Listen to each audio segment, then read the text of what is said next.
Thank you so much for that Sure. update. And today, Governor Brian Kemp announced an effort calling for an emergency session so lawmakers could review the actions of DA Fani Willis and her move to prosecute the former president and his allies. 11 Alive's Doug Richards reports on why the effort is underway and why it troubles the governor.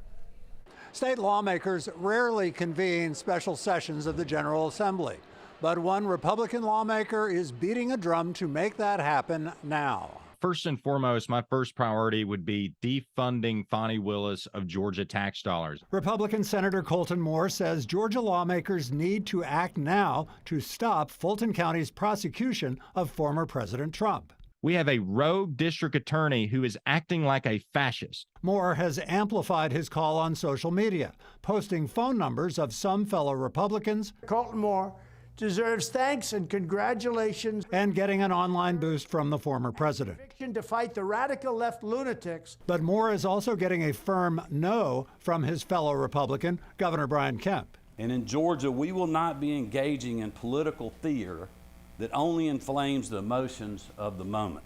Kemp could call the special legislative session Moore wants, but says he won't.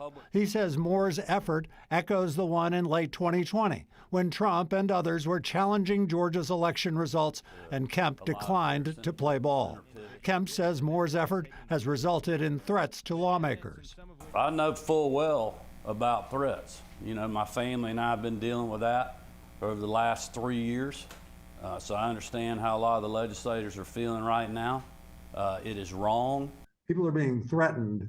Is there a point where maybe it's a time for a guy like you to turn down the temperature a little?